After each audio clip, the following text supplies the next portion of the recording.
ॐ नमो भगवते वासुदेवाय सच्चिदानन्दरूपाय विश्वोत्पत्त्यादिहेतवे तापत्रयविनाशाय श्रीकृष्णाय वयं नुमः।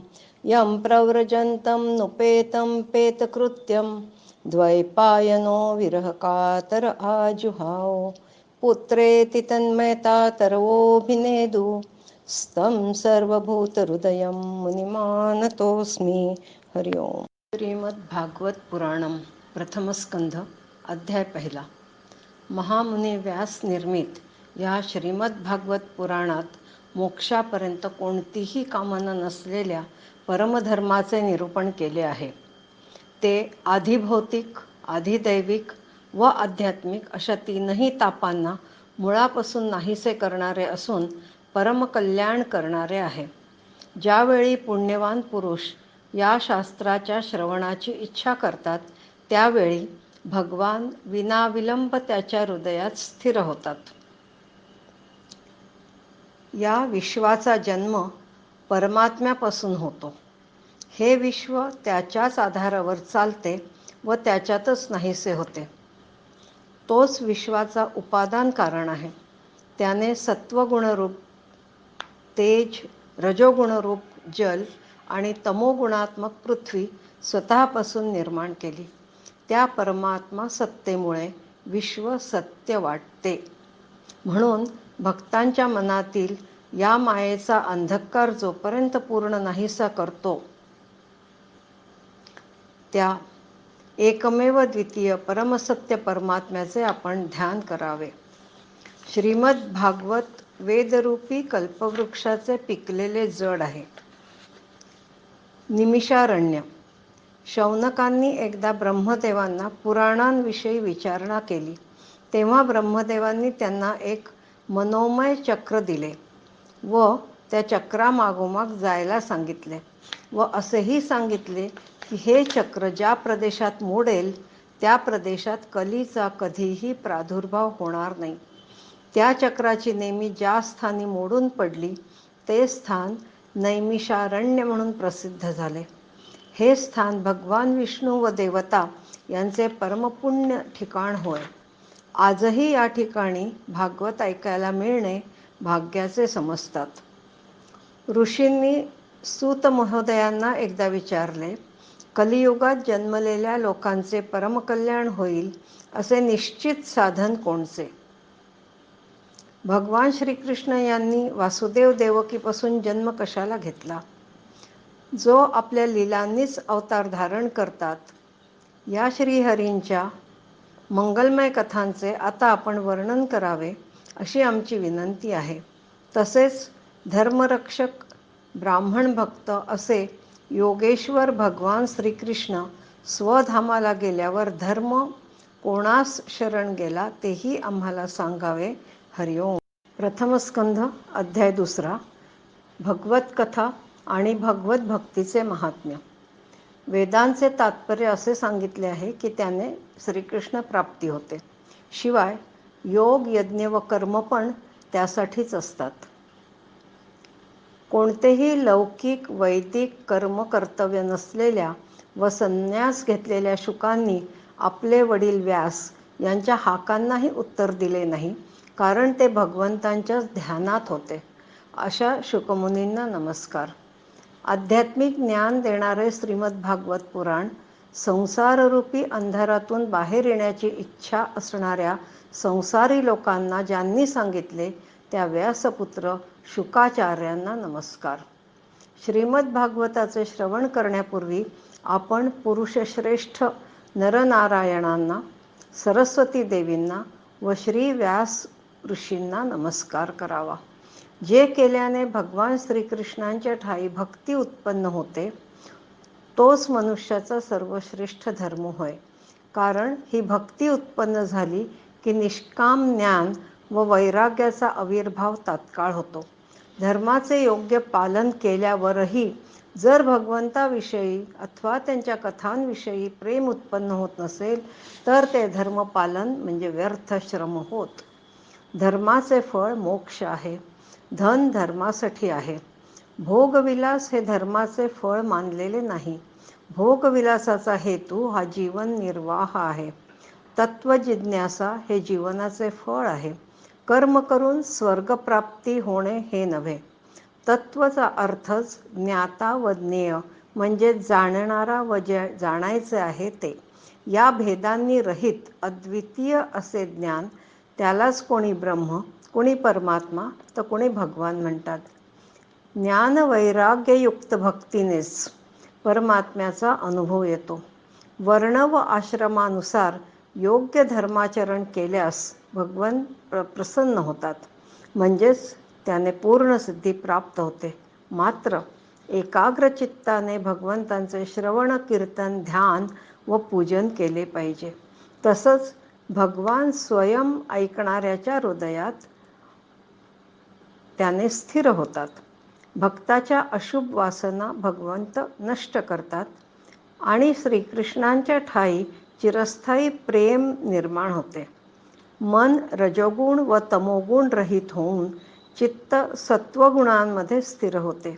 निर्मल मन आसक्ती विरहित होऊन आनंदी होते व भगवत तत्वाचा अनुभव येऊ लागतो आणि त्याच वेळी हृदयातील अज्ञानाच्या बेड्या तुटून पडतात व सर्व संशय नाहीसे होऊन कर्मबंध क्षीण होतात व मनुष्याचे परमकल्याण होते.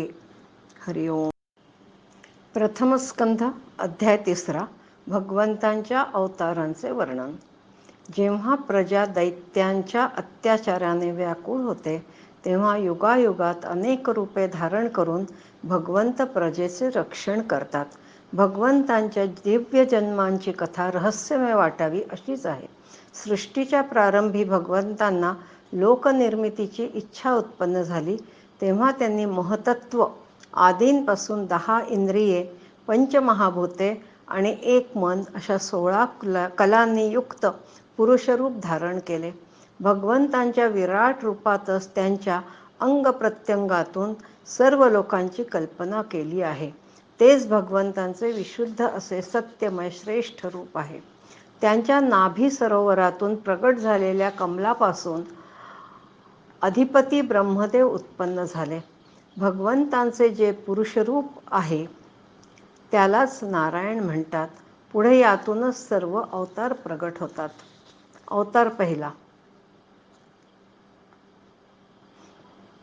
पहिल्या कौमार सर्गात सनक, सनंदन, सनातन, सनतकुमार, ब्रह्मचारी ब्राह्मण इत्यादी होते. अवतार दुसरा वराह रूप. रसातळाला गेलेल्या पृथ्वीवर भगवंतांनी बाहेर काढले.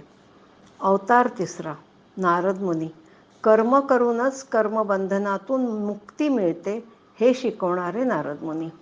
अवतार चौथा नरनारायणाच्या रूपाने ऋषी होऊन मन इंद्रियांचे संयम करून कठोर तपश्चर्या केलेले नरनारायण. अवतार पाचवा सिद्धयोगी कपिल. तत्वनिर्णय करणारे कपिल मुनी यांनी सांख्यशास्त्र दिले. अवतार सहावा अत्रि पुत्र दत्तात्रय. अनुसूयेला दिलेला वर पूर्ण करण्यासाठी जन्म. त्यांनी अलर्क प्रल्हाद यांना ब्रह्मज्ञानाचा उपदेश केला. अवतार सातवा यज्ञरूपाने अवतार. स्वयंभू मन्वंतराचे रक्षण केले. अवतार आठवा ऋषभदेव.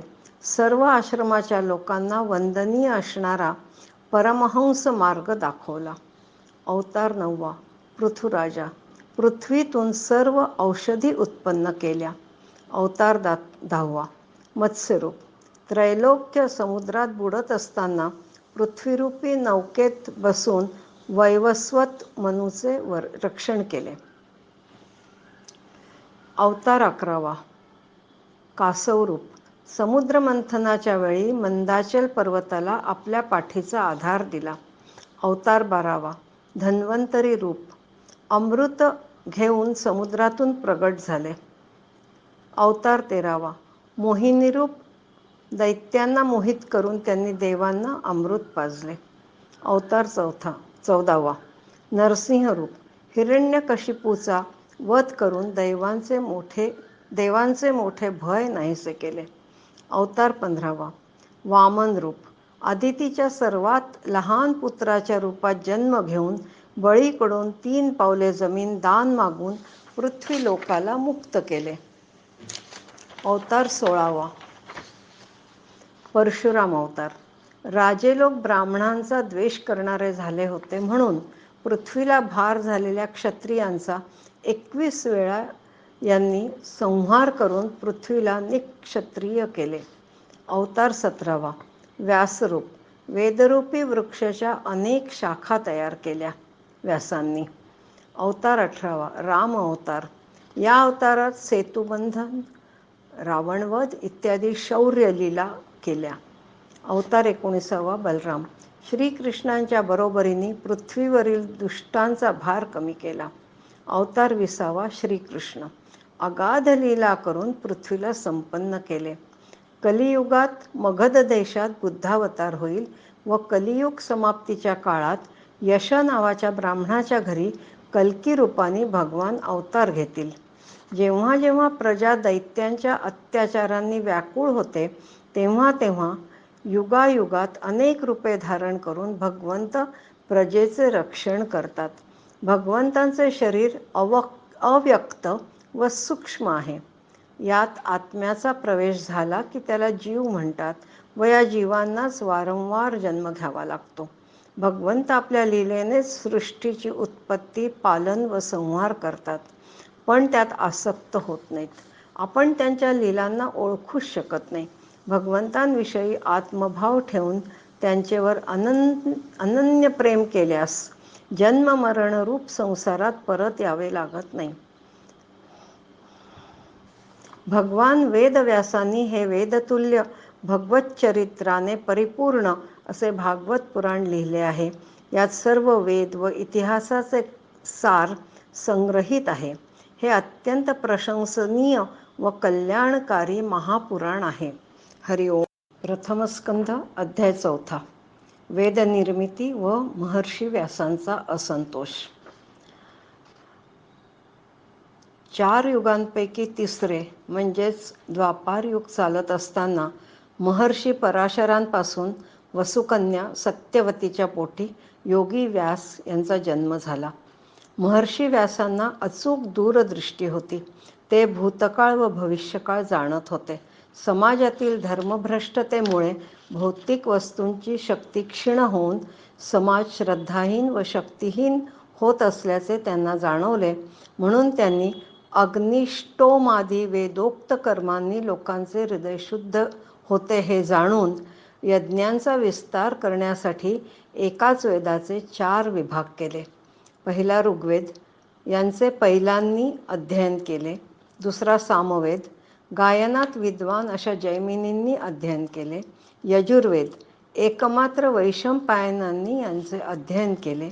अथर्ववेद वरुणनंदन सुमंत मुनी यात प्रवीण झाले. व्यासमुनींचे पुत्र शुकदेव महान योगी होते.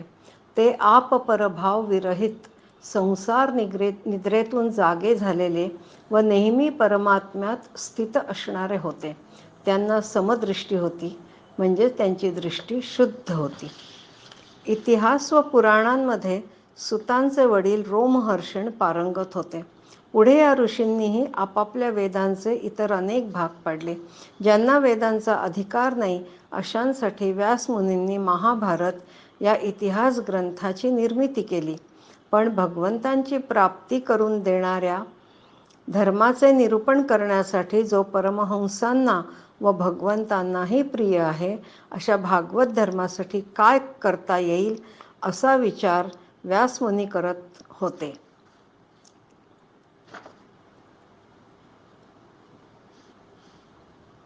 तेव्हाच नारद मुनींचे आगमन झाले.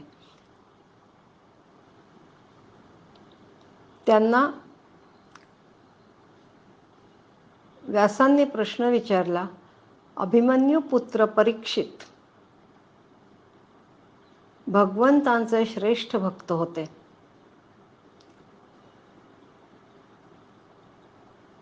शौनकांनी सुतांना विचारले की परीक्षिताने राज्यत्याग करून आमरण उपोषणाचे व्रत का बरं घेतले? हरिओम. प्रथम स्कंध अध्याय 5. भगवंतांच्या यशकीर्तनाची महती व देवर्षी नारदांचे पूर्वचरित्र. श्री व्यासमुनींनी महाभारताची रचना केल्यावर खरे तर ते कृतार्थ व्हायला हवे होते, पण ते तसे होत नव्हते. नारद मुनींचे आगमन झाल्यावर त्यांनी नारद मुनींना याविषयीची कारण मीमांसा विचारली.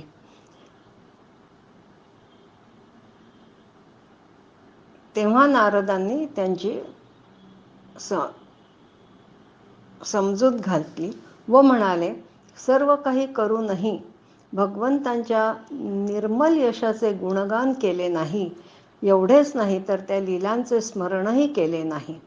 मोक्षप्राप्तीचे साधन साक्षात असलेले निर्मल ज्ञान भगवत भक्ती विरहित असेल तर ते शोभत नाही.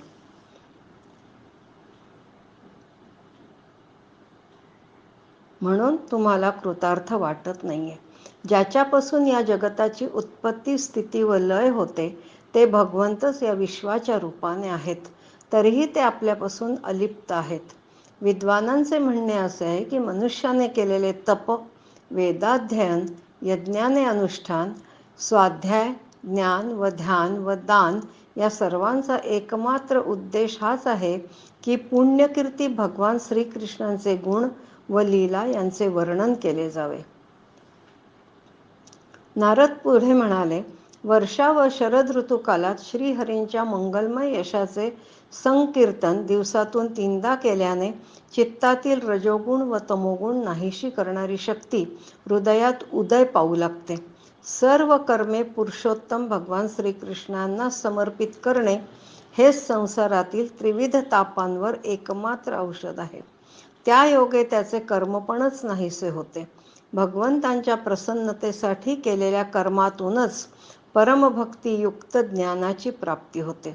जो अशा भगवंताचे मंत्रमूर्ती भगवान यज्ञपुरुषाचे पूजन करतो त्याचे ज्ञान पूर्ण व यथार्थ आहे.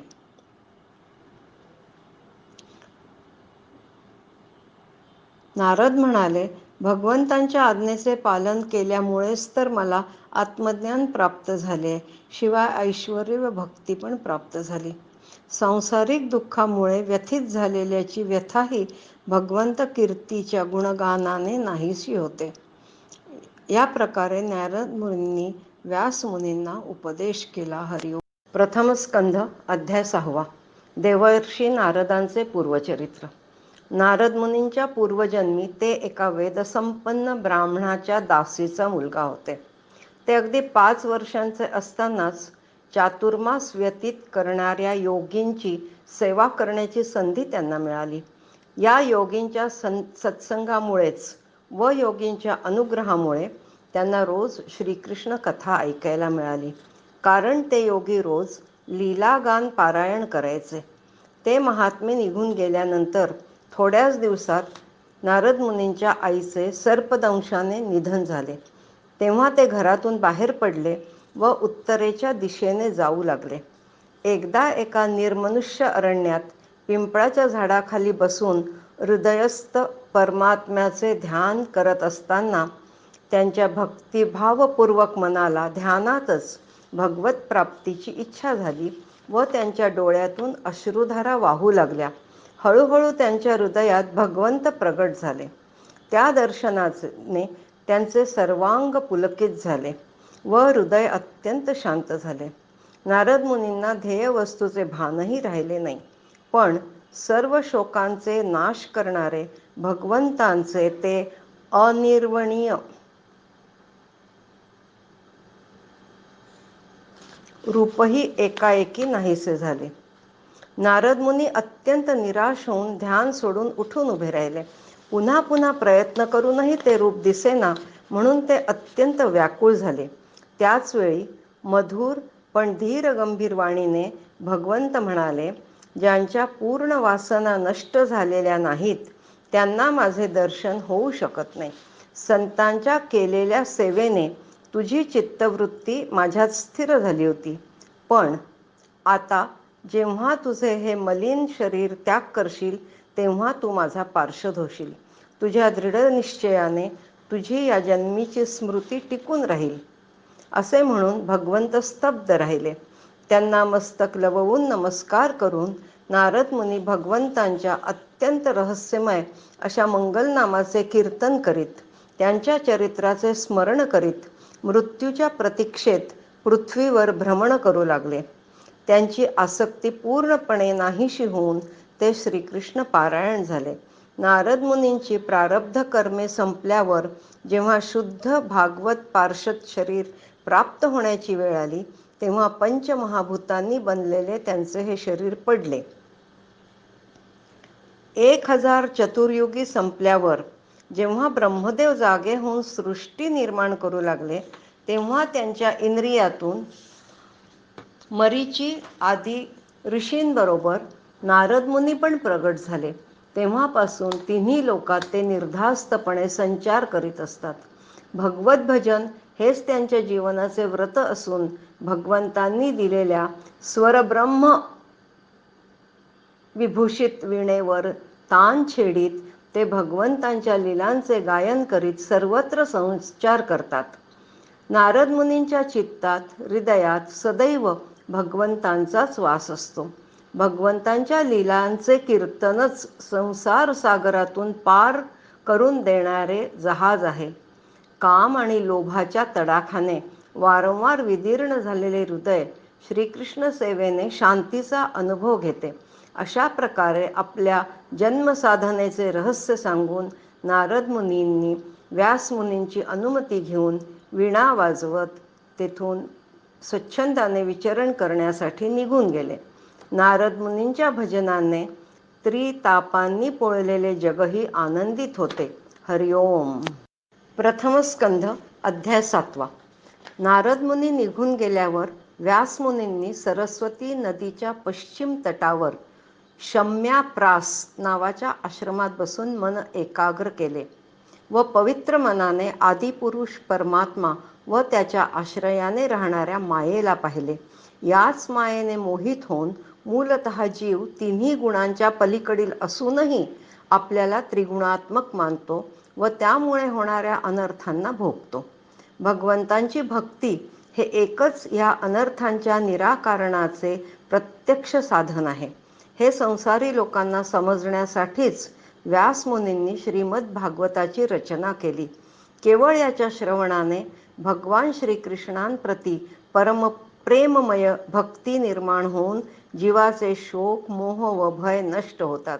व्यास मुनींनी या भागवत संहितेची निर्मिती करून ती पुढे आपले वैराग्यशाली पुत्र शुक मुनींना शिकवली. यापुढे सुतांनी राजर्षी परीक्षिताचा जन्म, कर्म व मोक्ष व तसेच पांडवांच्या स्वर्गारोहणाची कथा सांगायला सुरुवात केली. कारण त्यातूनच श्रीकृष्णांच्या अनेक कथांचा जन्म होतो. कौरव पांडवांच्या युद्धात दोन्ही पक्षातील बहुवीर मारले गेले. तेव्हा दुर्योधनाला खुश करण्यासाठी अश्वत्थाम्याने द्रौपदीच्या झोपी गेलेल्या मुलांची मस्तके छाटून दुर्योधनाला आणून दिली. पण प्रत्यक्ष दुर्योधनाला पण ते आवडले नाही. द्रौपदीचा शोक पाहून अर्जुनाने अश्वत्थामाचा वध करण्याचा निश्चय केला व त्याला कोंडीत पकडून ठेवले. दुसरा कुठलाही मार्ग सुटकेसाठी दिसत नव्हता, म्हणून अश्वत्थाम्याने ब्रह्मास्त्राचे आवाहन केले. पण ते ब्रह्मास्त्र पुन्हा मागे कसे घ्यावे याचे त्याला ज्ञान नव्हते. या परिस्थितीत अर्जुनाने श्रीकृष्णांची स्तुती करून यामधून निघण्याचा मार्ग विचारला. श्रीकृष्णांनी त्याला पण ब्रह्मास्त्रानेच वार करायला सांगितले. जेव्हा दोन्ही ब्रह्मास्त्र एकमेकांवर आदळली तेव्हा प्रलय काळ ओढवल्याप्रमाणे चारही बाजूंनी ज्वाळा येऊ लागल्या व त्याने प्रजेचा नाश होऊ लागला. हे बघून श्रीकृष्णांच्या आज्ञेने दोन्ही ब्रह्मास्त्र अर्जुनाने परत आवरून घेतली व झडप घालून अश्वत्थामाला बांधून द्रौपदीसमोर आणले. गुरुपुत्राची ती अवस्था द्रौपदीला बघवेना. तिने त्याला सोडून देण्यास सांगितले. पण अर्जुनाने तर त्याला मारण्याची प्रतीक्षा केली होती. म्हणून त्याने आपल्या तलवारीने अश्वत्थाम्याच्या डोक्यावरील मणी केसांसह उपटून काढला. ज्यामुळे तो सत्वहीन व ब्रह्मतेजहीन झाला. अशा अवस्थेत त्याला शिबिराबाहेर हाकलून लावले. त्यानंतर द्रौपदी पुत्रांचे अंत्यविधी झाले. मुंडन करणे, धन काढून घेणे व निर्वासित करणे हाच अधम ब्राह्मणांचा वध आहे. श्रीकृष्ण स्तुती. भक्तांना अभय देणारे, जीवांना मुक्ती देणारे हे श्रीकृष्ण, तुम्ही आदिपुरुष, प्रकृती पलीकडील साक्षात परमेश्वरच आहात. मायेने आपल्याच चित्तशक्तीने निरस्त्र करून आपल्या अद्वितीय स्वरूपात तुम्ही स्थिर असता. मायेने मोहित झालेल्यांना कल्याणाचा मार्ग तुम्हीच दाखवता. पृथ्वीवरील दैत्यांचा नाश करण्यासाठी व भक्तांनी तुमचे निरंतर ध्यान करण्यासाठी, स्मरण करण्यासाठी तुमचा हा अवतार आहे. हरिओम. प्रथम स्कंध अध्याय 8. परीक्षिताचे गर्भात रक्षण व कुंतीने केलेली श्रीकृष्ण स्तुती. सूत म्हणाले, आपल्या मृत स्वजनांना तिलांजली देण्यासाठी श्रीकृष्णांसह सर्वजण गंगातीरी गेले व भगवंतांच्या पादस्पर्शाने पवित्र झालेल्या गंगेत स्नान केले. भगवंतांनी सर्व व्याकुळ झालेल्यांचे सांत्वन केले व सांगितले की संसारातील सर्व प्राणी कालाच्या अधीन आहेत. मृत्यूपासून कुणाचीही सुटका होऊ शकत नाही. अजातशत्रू युधिष्ठिराला श्रीकृष्णांनी राज्य देऊन टाकले व द्रौपदीच्या केशसंभाराला स्पर्श केलेल्या दुष्ट राजांचा वध करवला. नंतर युधिष्ठिराकडून 3 अश्वमेध यज्ञ करवून त्याचे पवित्र यश 10 दिशात पसरविले व नंतरच श्रीकृष्ण द्वारकेला जाण्यासाठी रथारूढ झाले. त्याचवेळी भयाने विव्हळ झालेली उत्तरा समोरून धावत आली व श्रीकृष्णांना तिने तप्त लोखंडी बाणांपासून रक्षण करण्याची विनंती केली. त्यावेळी परीक्षित तिच्या गर्भात होता. या लोकात सर्व शक्तिमान श्रीकृष्णांशिवाय तिला कुणीही अभय देऊ शकणार नाही हे तिला चांगलेच माहीत होते. त्याचवेळी जळते 5 बाण पण पांडवांच्या दिशेने येत होते. हे सर्व बाण पांडवांचा वंश नष्ट करण्यासाठी अश्वत्थामानेच सोडले होते हे श्रीकृष्ण समजून चुकले होते. आपल्या सुदर्शन चक्राने त्यांनी आपल्या भक्तांचे रक्षण केले व पांडवांच्या वंश परंपरेचे पण रक्षण केले. भगवान श्रीकृष्णांच्या तेजापुढे अमोघ ब्रह्मास्त्रही शांत झाले, कारण तेच तर सर्व आश्चर्याचे निधान आहेत. ते स्वतः अजन्मा असूनही मायेच्या योगाने या विश्वाची उत्पत्ती, रक्षण व संहार करतात. नंतर जेव्हा भगवान द्वारकेला जायला निघाले तेव्हा कुंतीने त्यांची स्तुती केली.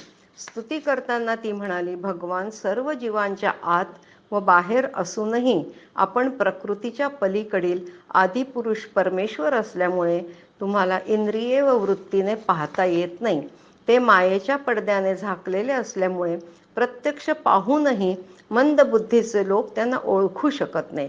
शुद्ध हृदयाच्या विवेकी जीवनमुक्त परमहंसांच्या हृदयामध्ये स्वतःची प्रेममय मूर्ती अंकुरित करण्यासाठीच तुम्ही अवतीर्ण झालेले आहात. सुंदर कमळांची माळ धारण केलेल्या, ज्यांचे नेत्र कमळाप्रमाणेच आहेत, ज्याच्या चरणांवर कमलाचे चिन्ह आहे, अशा भगवंतांना माझा त्रिवार प्रणाम. देवकीचे, माझे व माझ्या पुत्रांचे रक्षण करणारे आपण सर्व शक्तिमान आहात. हे जगद्गुरू, आमच्यावर वारंवार संकटे येत राहोत, कारण संकट समयीच आपले निश्चितपणे दर्शन होते व आपल्या दर्शनानेच तर जन्ममृत्यूच्या फेऱ्यातून सुटका होते. आपण स्वतःजवळ प्रापंचिक वस्तू व वासना न ठेवणाऱ्यांनाच दर्शन देता. आपणच मोक्षाचे अधिपती आहात. आपण अनादी, अनंत, सर्व व्यापक, सर्वांचे नियंते, काळस्वरूप परमेश्वर आहात. आपणासाठी सर्व सम आहेत, पण लोकांची बुद्धी विषम आहे. आपण विश्वात्मा आहात, विश्वरूप आहात, अजन्मा आहात, तरी भक्तांच्या कल्याणासाठी विविध योनीत जन्म घेता व हे जन्म आपण पृथ्वीवरील भार हलका करण्यासाठी घेत असता. जे लोक या संसारात अज्ञान, वासना व कर्मबंधामुळे पीडित झाले आहेत, त्यांच्या उद्धारासाठी आपण जन्म घेता. भक्तांच्या इच्छा पुरवण्यासाठी आपले जन्म असतात. हे श्रीकृष्णा, माझी बुद्धी इकडे तिकडे सैरभैर न होता आपल्यावरच निरंतर प्रेम करत राहो. हे योगेश्वरा, मी आपणास नमन करते. त्यानंतर सुत म्हणाले, कुंतीच्या स्तुतिगानानंतर जेव्हा श्रीकृष्ण निघाले तेव्हा युधिष्ठिर मोहवश होऊन शोक करू लागला. युद्धात स्वजनांच्या वधाचे त्याला इतके अतीव दुःख होत होते की धर्मयुद्धात शत्रूचा वध केल्यास त्याला पाप लागत नाही हे वचनही त्याला दुःखातून बाहेर येऊ देत नव्हते. प्रजेला पीडा झाल्यानेही तो भयभीत झाला होता. हरिओम. प्रथम स्कंध अध्याय 9. पांडवांचे भीष्माचार्यांकडे जाणे व भीष्मांनी श्रीकृष्ण स्तुती करून प्राण त्यागणे. युद्धातील संहारामुळे भयभीत झालेला युधिष्ठिर आपल्या बंधूंसहित शरशय्येवर पडलेल्या भीष्म पितामहांकडे गेला. त्यांच्याबरोबर भगवान श्रीकृष्णही होते. इतरही सर्वजण, जसे सर्व ब्रह्मर्षी, देवर्षी, राजर्षी, महात्मे तसेच मुनिगणही तेथे आले होते. भीष्म पितामह एखाद्या देवासारखे पृथ्वीवर पडलेले होते. सर्वांना पाहून त्यांनी मनाने व दृष्टीने यथायोग्य सन्मान केला. तसेच हृदयात विराजमान झालेल्या भगवान श्रीकृष्णांची मानसपूजा केली. पांडवांना पाहून भीष्म अतिशय कष्टी झाले. पांडवांना जे कष्ट झेलावे लागले होते त्यामुळे भीष्म अगदी व्याकुळ झाले होते. तेव्हा ते म्हणाले, जसे ढग वाऱ्याच्या अधीन असतात त्याचप्रमाणे हे सर्व जग काळरूप ईश्वराच्या स्वाधीन आहे. ही सर्व त्याचीच लीला आहे. काळरूप ईश्वराची इच्छा कोणीच जाणू शकत नाही. भगवान श्रीकृष्ण साक्षात आदिपुरुष नारायण आहेत. त्यांचा गूढ प्रभाव फक्त भगवान शंकर, देवर्षी नारद आणि स्वतः भगवान कपिल हेच जाणतात. श्रीकृष्ण स्वतः परमात्मा आहेत. केवळ भक्तांवरील प्रेमापोटीच माझ्या प्राणत्यागाच्या वेळी त्यांनी मला दर्शन दिले आहे. जे योगी पुरुष शरीराचा त्याग करण्याच्या वेळेस श्रीकृष्णात आपले मन गुंतवून ठेवतात व वाणीने त्यांचे कीर्तन करतात ते सर्व कामना व कर्मबंधनातून मुक्त होतात. त्यानंतर भीष्माचार्यांनी प्राणत्याग करीपर्यंत भगवान श्रीकृष्णांनी त्यांच्याबरोबर राहावे ही इच्छा त्यांनी व्यक्त केली. नंतर युधिष्ठिराने भीष्मांना नाना प्रकारच्या धर्मांसंबंधी विचारले. तेव्हा भीष्मांनी विस्तारपूर्वक वर्णन केले. त्याचबरोबर धर्म, अर्थ, काम व मोक्ष हे 4 पुरुषार्थ, त्यांच्या प्राप्तीची साधने याविषयी विभागशः वर्णन केले. तशातच उत्तरायण सुरू झाले. त्यावेळी भीष्मांनी मौन धारण करून अनासक्त मन सगळीकडून काढून घेऊन समोर असलेल्या आदिपुरुष भगवान श्रीकृष्णांवर एकाग्र केले व भगवंतांची स्तुती सुरू केली. अत्यंत शुद्ध व कामनाविरहित झालेली बुद्धी त्यांनी यदुवंश शिरोमणी अनंत भगवान श्रीकृष्णांच्या चरणी समर्पित केली. श्रीकृष्ण स्तुती करताना ते म्हणाले, तमाल वृक्षाप्रमाणे सावळ्या वर्णांच्या भगवंतांवर सूर्यकिरणांसमान पितांबर झळकत आहे. त्यांचे कुरळे केस कमलमुखावर भुरभुरत आहेत. अशा श्रीकृष्णांच्या ठिकाणी माझे मन रममाण हो.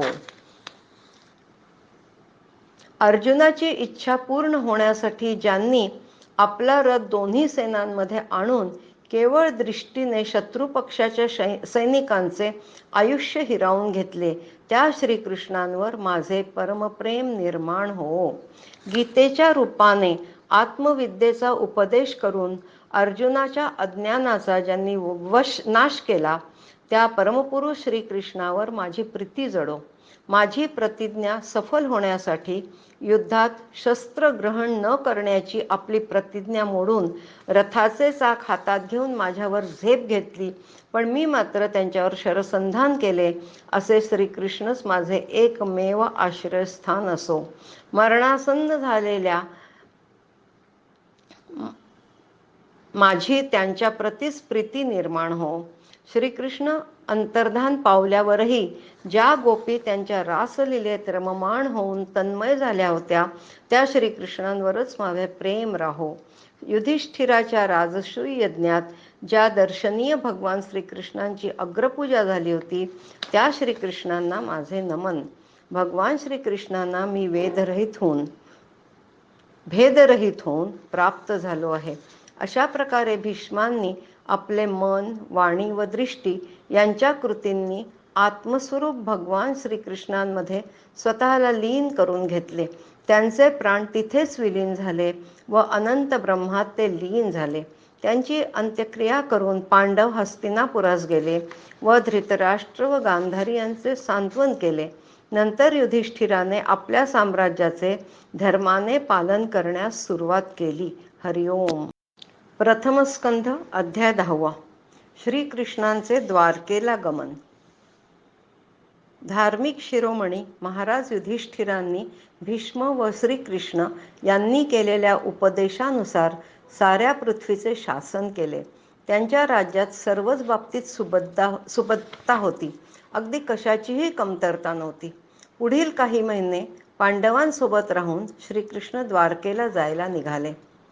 पांडव कुळातील सर्वजणच दुःखी झाले होते. प्रजा पण खूप व्याकुळ झाली होती. सर्वांनी श्रीकृष्णांना नमन केले व श्रीकृष्णांचा प्रिय सखा अर्जुन मोत्यांची झालर लावलेले, रत्नजडित दांडा असलेले पांढरे छत्र आपल्या हाती घेऊन त्यांच्याबरोबर चालू लागला. सत्व, रज व तम हे सृष्टीचे मूळ 3 गुण सुद्धा राहत नाहीत. जीव व जगदात्मा ईश्वरात लीन होऊन जातात आणि महतत्व आदी समस्त शक्ती आपल्या मूळ अव्यक्त स्वरूपात निद्रा घेतात.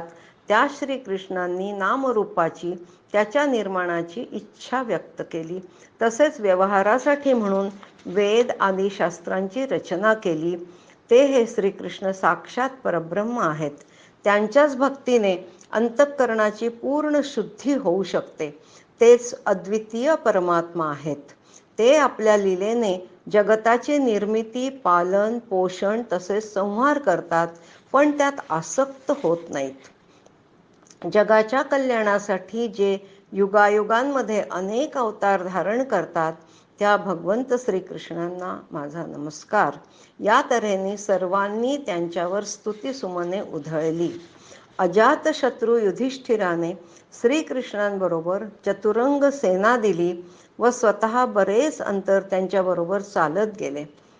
कुरुजांगल, पांचाल, शूरसेन, यमुना तटवर्ती प्रदेश, ब्रह्मावर्त, कुरुक्षेत्र, मत्स्य, सारस्वत आणि मरुधन्व देश पार करून सौवीर व आभीर देशांच्या पश्चिमेकडील आनर्त देशात आले व त्यांनी नंतर थोडी विश्रांती घेतली. हरिओम. प्रथम स्कंध अध्याय 11. श्रीकृष्णांचे द्वारकेमध्ये राजोचित स्वागत. आपल्या समृद्ध अशा अनार्त देशात पोहोचल्यानंतर श्रीकृष्णांनी आपला श्रेष्ठ पांचजन्य नावाचा शंख वाजवला. तो ध्वनी ऐकून सगळी प्रजा त्यांच्या दर्शनेच्या लालसेने त्यांच्या स्वागतासाठी सामोरी आली व त्यांना अनेक प्रकारच्या भेटी दिल्या. सर्वजण प्रफुल्लित चेहऱ्याने त्यांची स्तुती करू लागले. स्तुती करताना ते म्हणाले, ज्या चरणांना ब्रह्मा, शंकर, इंद्र सुद्धा वंदन करतात, त्यांच्या चरणकमलांना आमचे नमन. आपल्या दर्शनाने आम्ही सनाथ झालो. हे कमलनयन श्रीकृष्णा, आपल्याशिवाय जाणारा एक एक क्षण आम्हाला कोट्यावधी वर्षांइतका मोठा वाटत होता. अशी स्तुतिसुमने ऐकत आणि आपल्या कृपामय दृष्टीने त्यांच्यावर अनुग्रह करीत भक्तवत्सल श्रीकृष्णांनी द्वारकेत प्रवेश केला. द्वारकापुरी सर्व ऋतूंच्या संपूर्ण वैभवांनी परिपूर्ण असलेल्या नगरीमध्ये श्रीकृष्णांचे यथोचित स्वागत करण्यासाठी अग्रभागी शुभशकुनी गजराज व त्याच्या पाठोपाठ मंगलपाठांचे गायन करणारे ब्राह्मण यांना बरोबर घेऊन वसुदेव, उग्रसेन, बलराम, अक्रूर, प्रद्युम्न आदी निघाले. श्रीकृष्णांनी बांधव, नागरिक व सेवक यांना त्यांच्या योग्यतेनुसार भेटून सर्वांचा सन्मान केला. राजपथावरून जाताना श्यामवर्णाचा मेघ एकाच वेळी सूर्य, चंद्र, इंद्रधनुष्य व विद्युत तेजाने शोभिवंत दिसावे तसे श्रीकृष्ण शोभायमान दिसत होते, भासत होते. त्यांच्या मस्तकावर शुभ्र रंगाचे छत्र धरलेले होते. शुभ्र वर्णाच्या चौऱ्या ढाळल्या जात होत्या व चारी बाजूंनी पुष्पवृष्टी होत होती. सर्वप्रथम भगवान आपल्या मातापितांच्या महालात गेले व नंतरच आपल्या सर्वश्रेष्ठ महालात गेले आणि विरहाने व्याकुळ झालेल्या पत्न्यांना भेटले. सर्वांनाच प्रेमभावातिरेकाने अश्रू थोपवणे कठीण झाले होते. पुढे काही दिवसांनी ज्याप्रमाणे वायू बांबूचे घर्षण करून अग्नी उत्पन्न करून त्यांना जाळून टाकतो, त्याप्रमाणे पृथ्वीला भारभूत झालेल्या व शक्तिशाली झालेल्या राजांमध्येच परस्परात फूट पाडून स्वतः शस्त्र हातात न घेता भगवान श्रीकृष्णांनी त्यांना अनेक औक्षहिणी सैन्यासह एकामेकांकडूनच मारवले व स्वतः शांत राहिले. प्रकृतीत राहून सुद्धा तिच्या गुणांनी भगवान कधीही लिप्त होत नाहीत. तसेच भगवंतांना शरणागत बुद्धी स्वतःमधील गुणांनी लिप्त करत नाही. हरिओम. प्रथम स्कंध अध्याय 12. परीक्षिताचा जन्म. आता शौनकाने शुकदेवांना परीक्षिताचा जन्म, कर्म, मृत्यू आणि त्यानंतर त्याला जी गती प्राप्त झाली त्याबद्दल विचारले. परीक्षित महाज्ञानी व महात्मा म्हणूनच प्रसिद्ध झाले होते. तेव्हा शुकदेव म्हणाले, अश्वत्थामाने सोडलेल्या अत्यंत तेजस्वी ब्रह्मास्त्रामुळे उत्तरेचा गर्भ नष्ट होणार होता. पण उत्तरेने श्रीकृष्णांना शरण जाऊन गर्भ वाचवण्याची विनंती केली. तेव्हा श्री भगवंतांच्या लीलेने त्या गर्भाला एक छोट्याशा अंगठ्या एवढा अत्यंत शुद्ध सुंदर श्यामवर्णी विजेसारखा तळपणारा पितांबर धारण केलेला, डोक्यावर झळकणारा मुकुट असलेला, सुंदर व लांब चतुर्भुज असणारा, कानात चमकणारी सुंदर सोनेरी कुंडले घातलेला, लालसर डोळे असलेला पुरुष दिसला. त्याने हातातील कोलितासारखी जळत असलेली गदा त्या शिशुभोवती फिरवून अस्त्र तेजाला शांत केले व अंतर्धान पावला. नंतर अनुकूल ग्रहमानात तेजस्वी पंडुवंशीय परीक्षिताचा जन्म झाला. बालकाच्या जन्मानंतर नाळ तोडण्यापूर्वीच त्या समयाला प्रजातीर्थ काळ असे म्हणतात. ह्या काळात सोयर नसते. पुन्हा ऐका, बालकाच्या जन्मानंतर नाळ तोडण्यापूर्वीच्या समयाला प्रजातीर्थ काळ म्हणतात आणि त्या काळात सोयर नसते. ज्योतिषशास्त्रातील तज्ज्ञ ब्राह्मणांनी परीक्षिताचे भविष्य सांगितले ते असे. खंडित होऊ लागलेल्या पुरुवंशावर भगवंतांची कृपा आहे. हा बालक संसारात मोठा यशस्वी तर होईलच, शिवाय भगवंतांचा परमभक्त होईल व महापुरुषही होईल. तो मनुपुत्र इक्ष्वाकूप्रमाणे आपल्या प्रजेचे पालन करेल व दशरथपुत्र श्रीरामप्रमाणे ब्राह्मण भक्त व सत्यप्रतिज्ञ होईल. दुष्यंतपुत्र भरताप्रमाणे वंशाचे यश पसरवेल. राजा शिबीप्रमाणे दानशूर व शरणागत वत्सल होईल. अर्जुनाप्रमाणे धनुर्धारी होईल. अग्नीप्रमाणे अजिंक्य होईल. समुद्राप्रमाणे दुस्तर होईल. सिंहासारखा पराक्रमी, हिमालयाप्रमाणे आश्रय घेण्यास योग्य, पृथ्वीसारखा क्षमाशील आणि मातापित्यांप्रमाणे सहनशील होईल. ब्रह्मदेवाप्रमाणे अंगी समता असेल. भगवान शंकरांप्रमाणे कृपाळू असेल. लक्ष्मीपती विष्णूप्रमाणे सर्व प्राणीमात्रांना आश्रय देणारा असेल व रतिदेवांप्रमाणे उदार, ययातीप्रमाणे धार्मिक, बलीप्रमाणे धैर्यवान व प्रल्हादाप्रमाणे निष्ठावान होईल. श्रीकृष्णांचा हा अनुयायी होईल व गुरुजनांची सेवा करेल. मर्यादांचे उल्लंघन करणाऱ्यांना दंड देईल व धर्माच्या रक्षणासाठी कलीला शासनसुद्धा करेल. पुष्कळ अश्वमेध यज्ञ करेल व याचे पुत्र राजर्षी होतील. ब्राह्मण कुमारांच्या शापामुळे ह्याचा मृत्यू तक्षकाकडून होईल. मरणापूर्वी सर्व आसक्ती सोडून देऊन हा भगवतचरणी शरण जाईल व व्यासपुत्र शुकदेव यांच्याकडून आत्म्याचे यथार्थ ज्ञान प्राप्त करून गंगा तटाकी शरीर त्याग करून अभयपदाची प्राप्ती करून घेईल. हरिओम. प्रथम स्कंध अध्याय 13. विदुराच्या उपदेशाप्रमाणे धृतराष्ट्र व गांधारींचे वानप्रस्थाश्रम. तीर्थयात्रेत महर्षी मैत्रेय यांचेकडून आत्मज्ञान प्राप्त करून विदुर हस्तिनापुरात परतला. त्याचे पांडव व कौरव कुळातील सर्वांनी यथोचित स्वागत केले. युधिष्ठिर म्हणाला, विदुरांसारखे भगवंतांचे भक्त स्वतःच तीर्थरूप असतात. त्यांच्यासारख्यांमुळेच तीर्थांना महातीर्थाची योग्यता मिळते. विदुर तर साक्षात यमराजच होते. मांडव्य ऋषींनी दिलेल्या शापामुळे तो 100 वर्षांसाठी शूद्र कुळात जन्माला आला होता. त्या काळात यमराजाच्या स्थानावर आर्यमा काम करत होते. काळाची गती जाणून विदुराने धृतराष्ट्राला वानप्रस्थाश्रमाची वाट धरायला सांगितले. विदुर म्हणाला, काळाच्या अधीन होऊन जीवाला अत्यंत प्रिय असलेला प्राणही बोलता बोलता निघून जातो. तुमचे तर सर्व पुत्र स्वकीय सगळेच मारले गेले आहेत. ज्या पंडुपुत्रांच्या तुम्ही जीवावर उठले होते, आज त्यांच्याच आश्रयाला राहून कुत्र्यासारखे जीवन जगत आहात. वृद्धापकाळात गलित गात्र झालेले हे शरीर तुमची इच्छा नसली तरी क्षीण होतच आहे. आता या शरीरात गुंतू नका. ममतेचे बंध तोडून विरक्त व्हा.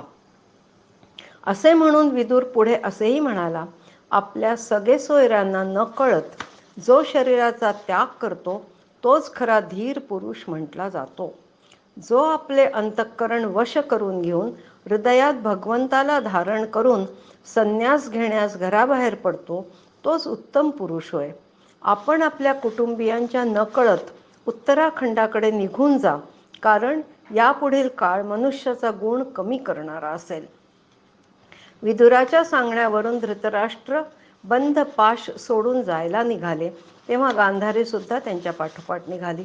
दुसऱ्या दिवशी युधिष्ठिराला ही बातमी कळली, तेव्हा त्याला फार दुःख झाले. त्यांनी संजयला विचारले तर त्यालाही काहीच माहिती नव्हते. इतक्यात तिथे नारद मुनी आले. नारद मुनींनी युधिष्ठिराला उपदेश केला. ते म्हणाले, हे सर्व जग ईश्वराच्या स्वाधीन आहे. तो ईश्वर एका प्राण्याची दुसऱ्या प्राण्याशी भेट करून देतो व तोच त्यांना विभक्त करतो. मनुष्यसुद्धा भगवंतांच्या आज्ञेचे पालन करीत वर्णाश्रमात गुंतून जातो. पंचमहाभूतांनी बनलेले हे शरीर काल, कर्म व गुण यांच्या अधीन आहे. जीवरूपाने नित्य, देहरूपाने अनित्य व शुद्ध ब्रह्मस्वरूपात नित्य अनित्य दोन्ही नाही, अशा जीवनाबद्दल आसक्ती कशाला? जीवांची अनेक रूपे आहेत, पण त्यांच्या बाहेर आणि आत एकच स्वयंप्रकाश व सर्वांचा आत्मा भगवान मायेच्या रूपाने प्रकट होतात. सर्व प्राणांना जीवदान देणारे तेच भगवान यावेळी पृथ्वी तलावर देवांचा द्रोह करणाऱ्यांचा नाश करण्यासाठी कालरूपाने अवतीर्ण झाले आहेत. विदुर पुढे म्हणाला, हिमालयाच्या दक्षिण भागात जेथे सप्तऋषींच्या प्रसन्नेसाठी गंगा मातेने स्वतःला 7 भागात विभागले आहे, त्याला सप्तस्त्रोत म्हणतात. तेथे ऋषींच्या आश्रमात राहून धृतराष्ट्र, गांधारी व विदुर वास करीत आहे. तेथे ते त्रिकाल स्नान करून अग्निहोत्र करतात. आता त्यांच्या चित्तात कोणत्याही प्रकारची कामना नाही.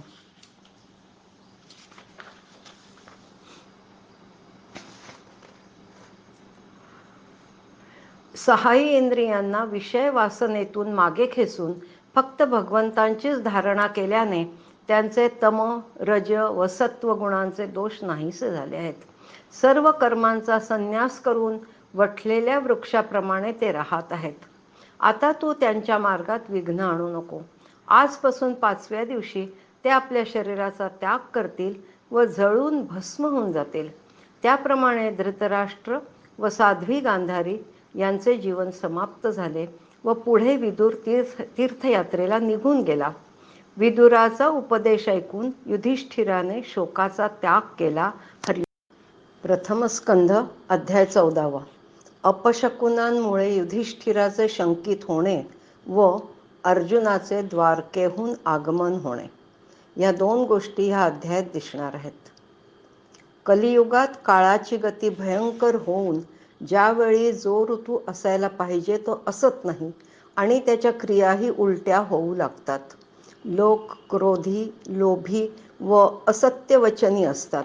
आपला जीवननिर्वाह चालविण्यासाठी लोक पापी वर्तन करू लागतात. सर्व व्यवहार खोटेपणाने चालू लागतात. एवढेच काय, मैत्रीमध्येही कपट येते. माता पिता, सखे सोयरे, बंधू, पती पत्नी यांच्यात तंटे होऊ लागतात. दंभ व अधर्म यांनी लोकांचा स्वभाव व्याप्त होतो. निसर्गातही अरिष्टसूचक अपशकुन होऊ लागतात. श्रीकृष्ण व स्वजनांना भेटायला गेलेला अर्जुन बरेच महिने होऊन गेले तरी परतला नाही. तेव्हा युधिष्ठिराला वर सांगितल्याप्रमाणे कलियुगातील अपशकुन दिसू लागले. देवर्षी नारदांकडून भगवान श्रीकृष्ण आपला अवतार समाप्त करू इच्छितात असे त्याला कळले होतेच. तीच वेळ तर जवळ आली नाही ना, अशी शंका त्याच्या मनात येऊ लागली. निसर्गातील अपशकुन पाहून त्याला असे वाटू लागले की बुद्धी मोहाने झाकून टाकणारे संकट येणार की काय. अपशकुन कशाला म्हणतात किंवा कसे असतात हे खालीलप्रमाणे आपल्याला काही मुद्दे कळतील. 1. डावी मांडी, डावा डोळा व डावा हात वारंवार फडफडणे हे अनिष्ट सूचक आहे. 2. सूर्योदय झाल्याबरोबर अस्वली सूर्याकडे तोंड करून रडू लागणे व तिच्या तोंडातून ज्वाळा निघणे अशुभ आहे. 3. गायीसारखे शुभ्र पशु आपल्या डाव्या बाजूने व गाढवासारखे अशुभ पशु आपल्या उजव्या बाजूने चालणे हे शुभ लक्षण नाही. 4. घोडे रडताना दिसणे अशुभच. घुबड आणि कावळा रात्री आपल्या कर्कश आवाजाने जगाला उजाड करू पाहत असणे हे पण अशुभ. दिशा धूसर होऊन सूर्य व चंद्राच्या भोवताली वारंवार खळी पडणे हे तर अशुभच.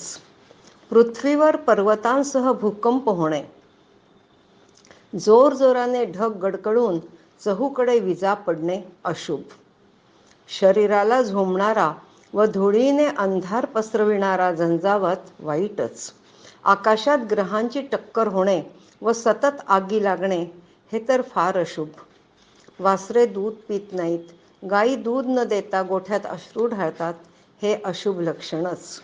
देवतांच्या मूर्ती रडवेल्या दिसणं वाईट. या सर्व प्रकारच्या अपशकुनाने युधिष्ठिर रडवेला झाला होता. तेव्हा अर्जुन आल्यावर त्याने आधी द्वारकेमधील क्षेमकुशल विचारले. तेव्हा उदास अर्जुनाने भगवंतांच्या स्वधाम गमनाचे वृत्त सांगितले. हरिओम. प्रथम स्कंद अध्याय 15. कृष्ण विरहाने पांडवांचे स्वर्गावरोहण आणि परीक्षिताला राज्याभिषेक.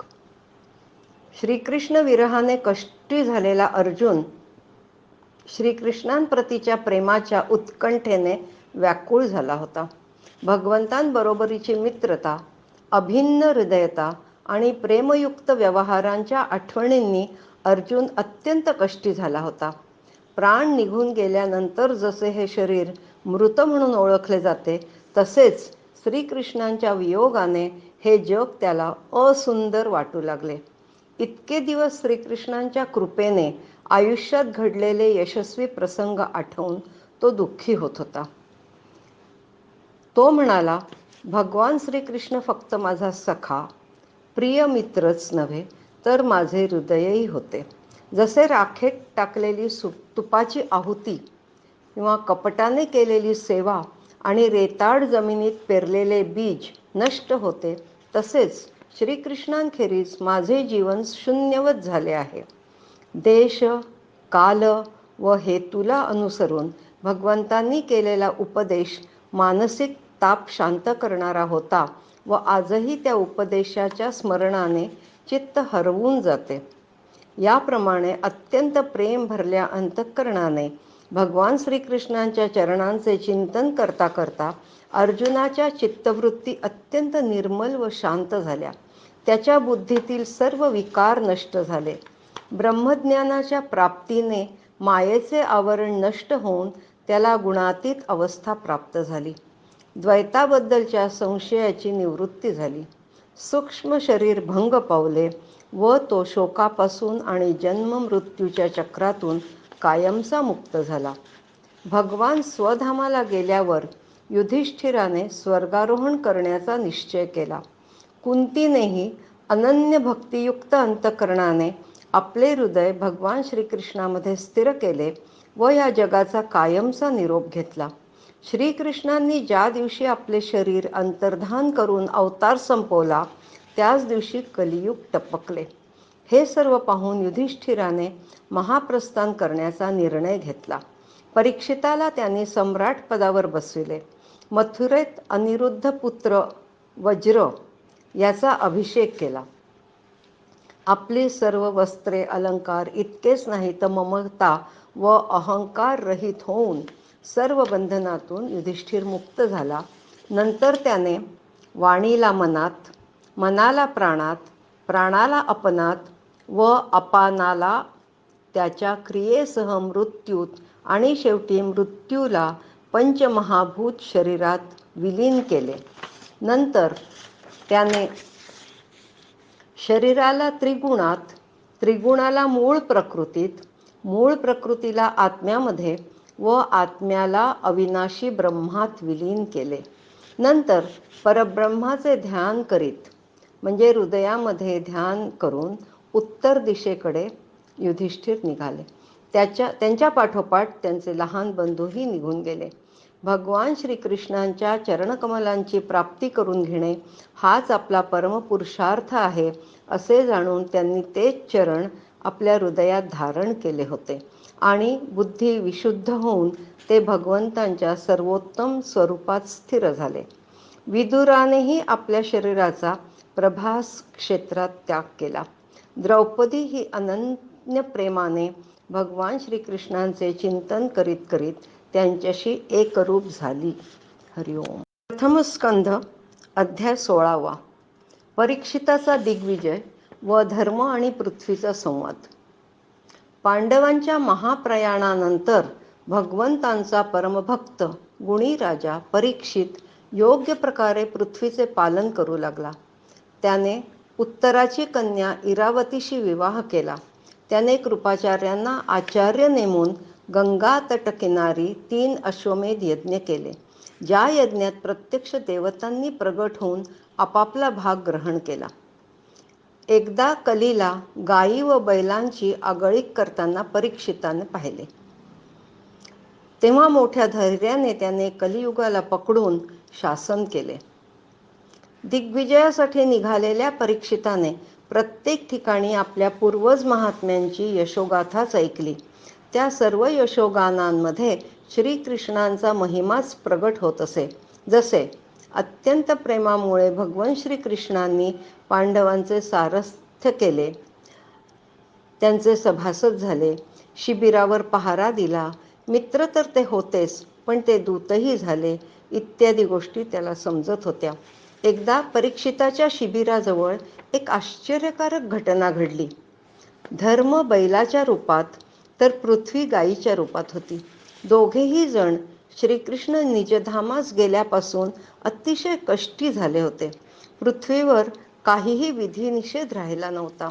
नाममात्र राजे कलियुगी प्रवृत्तीचे होऊन मोठमोठे देश उजाड करून नष्ट करीत होते. खाणे पिणे स्नान वा स्त्री सहवास इत्यादींमध्ये शास्त्रीय नियमांचे पालनच होत नव्हते. अरक्षित स्त्रिया व बालकांसोबत राक्षसी वर्तन होत होते. म्हणून श्रीकृष्णांच्या आठवणीने प्रजा दुःखी झाली होती. पूर्वी धर्म 39 सद्गुणांनी सर्व संसाराला सुखी करत होता, पण आता पृथ्वी कलियुगाच्या वाईट नजरेची शिकार बनली आहे. जणू पृथ्वीच्या भाग्याचा पण शेवट झाला होता. श्रीकृष्णाची स्नेहार्द नजर, मधुर हास्य व गोड शब्दांच्या आठवणीने पृथ्वीला त्यांचा विरह सहन होत नव्हता. प्रथम स्कंद अध्याय 17. परीक्षिताकडून कलीचे दमन. एकदा परीक्षिताने एक पाय असलेला बैल व भयभीत झालेल्या गायीला एका राजाचा वेश धारण केलेला शूद्र अतिशय निर्दयपणे मारीत असलेला पाहिले. तेव्हा तो अत्यंत व्यथित झाला. दुःखितांचे दुःख दूर करणे हेच राजाचे परमकर्तव्य व धर्म असतो हे जाणून तो त्या त्रास देणाऱ्या व्यक्तीला मारायला धावला. आपत्काल नसताना शास्त्र मर्यादा उल्लंघन करणाऱ्यांना शास्त्रानुसार शासन करून धर्मानुसार वागणाऱ्यांचे पालन करवणे हाच राजाचा परमधर्म होय. बैलाच्या रूपात असलेल्या धर्माने राजाची स्तुती केली व तो म्हणाला, कोणत्याही प्रकारचे द्वैत ज्याला मान्य नाही ते स्वतःला स्वतःच्या दुःखाचे कारण मानतात. कोणी प्रारब्धाला कारणीभूत मानतात तर कोणी कर्माला. काही लोक स्वभावाला तर अन्य ईश्वरालाच दुःखाचे कारण मानतात. दुःखाचे कारण तर्काने जाणले जाऊ शकत नाही आणि वाणीने सांगितले जाऊ शकत नाही. हे ऐकून परीक्षित म्हणाला, हे वृषभरूपातील धर्म महाराज, आपणाला हे नक्की माहीत असले पाहिजे की अधर्म करणाऱ्याला जसा नरक प्राप्त होतो तसाच नरक चुगली चहाडी करणाऱ्यालाही प्राप्त होतो. प्राण्यांच्या मन व वाणीद्वारा परमेश्वराच्या मायेच्या स्वरूपाचे जसे निरूपण केले जाऊ शकत नाही, तसेच सत्ययुगात तप, पवित्रता, दया आणि सत्य हे 4 पाय असलेल्या धर्माचे गर्व, आसक्ती व मद यामुळे 3 चरण नष्ट झालेले असून आता फक्त सत्य हा एकच 4था चरण शिल्लक राहिला आहे. त्याचप्रमाणे भगवंतांच्या विरहाने कष्टी झालेली पृथ्वी, राजाचे सोंग घेतलेले ब्राह्मणद्रोही शूद्र आपल्यावर अन्याय करतील ह्या भीतीने अश्रू ढाळत होती. ते सर्व पाहून परीक्षित कलीला मारण्यासाठी धावला. घाबरून जाऊन कलीने त्याची माफी मागितली. कलीमुळेच लोभ, असत्य, चोरी, दुष्टता, स्वधर्मत्याग, दारिद्र्य, कपट, कलह, दंभ आणि अन्य पापे वाढत असल्यामुळे शरण आलेल्या कलीला परीक्षिताने तेथून निघून जाण्यास सांगितले. कलीच्या विनंतीवरून त्याने त्याला फक्त असत्य, गर्व, कामवासना, वैर आणि रजगुण या 5च ठिकाणी राहण्याची परवानगी दिली आणि वृषभरूपी धर्माला व पृथ्वीला आश्वस्त केले. हरिओम. प्रथम स्कंद अध्याय 18. राजा परीक्षिताला शृंगी ऋषींचा शाप. अद्भुत कर्मे करणाऱ्या भगवान श्रीकृष्णांच्या कृपेने जो राजा परीक्षित मातेच्या गर्भात असताना अश्वत्थाम्याच्या ब्रह्मास्त्राने जळूनही मरण पावला नाही, त्या परीक्षिताला ब्राह्मणाच्या शापाने दंश करण्यासाठी तक्षक आला असता तो प्राण जाण्याच्या भीतीने किंवा कल्पनेनेही अजिबात भयभीत झाला नाही, कारण त्याने आपले चित्त भगवान श्रीकृष्णांच्या चरणी समर्पित केले होते. सर्व गोष्टींची आसक्ती सोडून तो गंगा किनारी श्री शुकमुनींचे शिष्यत्व पत्करून भगवंतांचे पूर्ण स्वरूप जाणून घेत होता व नंतरच त्याने प्राण सोडला. भगवंतांच्या लीलांचे, त्यांच्या कथामृताचे जे लोक नेहमी पान करतात व त्यांचे स्मरण करतात त्यांना अंतकालीही मोह होत नाही. जोपर्यंत सम्राट परीक्षित राज्य करत होता तोपर्यंत कलीचा प्रभाव पृथ्वीवर पडू शकला नाही. खरं म्हणजे ज्या दिवशी ज्या क्षणी भगवान श्रीकृष्णांनी पृथ्वीचा त्याग केला त्याच वेळी कलियुग आले होते. पण परीक्षिताने कलीचा द्वेष केला नाही, कारण कलियुगाचा एक गुण असा आहे की कलियुगात केवळ संकल्पनेने पुण्यकर्माचे फळ मिळते. तो संकल्प म्हणजे भगवंतांचे चिंतन मनन. परंतु पापकर्माचे फळ संकल्पाने नव्हे तर प्रत्यक्ष शरीराने भोगल्यावरच मिळते. भगवंत प्रेमी भक्तांच्या क्षणभर झालेल्या सत्संगाची स्वर्ग किंवा मोक्षाशी सुद्धा तुलना करत नाहीत. सर्व प्राकृत गुणांच्या पलीकडे असलेल्या त्या भगवंतांच्या त्या गुणसमुच्चयाचा ब्रह्मा, शंकर इत्यादी योगेश्वरांनाही अंत लागलेला नाही. त्या भगवंतांची शक्ती अनंत आहे. म्हणूनच चंचल लक्ष्मी पण सदैव भगवंतांच्या चरणकमलांचे सेवन करीत आहे. भगवंतांचे चरण धुण्यासाठी जे पाणी ब्रह्मदेवाने समर्पित केले होते तेच त्यांच्या पायाच्या नखातून निघून गंगेच्या रूपाने वाहू लागले. म्हणून गंगा नदी अत्यंत पवित्र आहे. त्याच भगवंतांच्या प्रेमाची प्राप्ती करून घेण्यासाठी मनुष्य सर्व आसक्ती सोडून देऊन परमहंस आश्रमाचा म्हणजे संन्याश्रमाचा स्वीकार करतो. राजा परीक्षिताला आता शाप कसा मिळाला ते पण ऐकू आपण. एके दिवशी तो शिकारीला गेलेला असताना अतिशय थकला होता. तेव्हा एका ऋषींच्या आश्रमात तो गेला. त्यावेळेला ऋषी शमीक तुर्यीय अवस्थेत समाधीत होते. राजाला वाटले ते जाणून बुजून आपल्याकडे दुर्लक्ष करीत आहे. म्हणून अत्यंत क्रोधित होऊन त्याने एक मेलेला साप ऋषींच्या गळ्यात अडकवला व तिथून निघून गेला. त्या ऋषींच्या पुत्राने राजाचे हे कृत्य पाहिले व त्याला अतिशय राग आला. त्याने कौशिकी नदीच्या पाण्याने आचमन केले व राजाला वाणीरूपी वज्राचा प्रयोग करून शाप दिला की आजपासून 7व्या दिवशी तुला तक्षक दंश करेल. आणि नंतर तो पुत्र रडू लागला. त्याच्या रडण्याच्या आवाजाने शमीक मुनी वर्तमानात आले. झालेला वृत्तांत ऐकून त्यांनी आपल्या पुत्राला चुकीचे काम केल्याचे सांगितले. कारण भगवान स्वरूप राजाच्या तेजामुळेच प्रजा सुरक्षित व निर्भय होऊन वास करते. प्रत्यक्ष भगवंतच राजाच्या रूपात पृथ्वीवर राज्य करतात. राजा नसेल तर समाजात हाहाकार माजेल. आपल्या अज्ञान पुत्राने आपल्या निष्पाप सेवक असलेल्या राजाचा अपराध केला आहे हे जाणून त्यांनी भगवंतांजवळ क्षमा याचना केली. शमीक ऋषींनी परीक्षिताने त्यांचा जो अपमान केला होता त्याकडे दुर्लक्ष केले, कारण त्यांना माहिती होते की आत्म्याचे स्वरूप गुणांच्या पलीकडले असते. हरिओम. प्रथम स्कंद अध्याय 19. परीक्षिताचे अनशन व्रत व शुकदेवांचे आगमन आपण ह्या अध्यायात बघू. आपण केलेल्या निंद्य कर्माबद्दल अत्यंत पश्चाताप दग्ध झालेल्या राजा परीक्षिताने प्रायश्चित्त घेण्याचे ठरविले. त्याला हे तर कळले होतेच की त्याचा मृत्यू तक्षकाच्या रूपाने येणार आहे. म्हणून त्याने सर्व भोगांचा त्याग केला व आमरण उपोषणाचे व्रत घेऊन गंगा तीरावर आला. तुळशीच्या सुगंधाने मिश्रित असलेले गंगाजल भगवान श्रीकृष्णांच्या चरणकमलांचे पराग घेऊन प्रवाहित झालेली आहे. म्हणून गंगा माता लोकपालांसहित स्वर्ग आणि पृथ्वीवरील सर्व लोकांना पवित्र करते. परीक्षित राजा गंगेच्या दक्षिण तीरावर पूर्वाभिमुख कुशाग्र असलेल्या आसनावर उत्तरेकडे तोंड करून ध्यानाला बसला.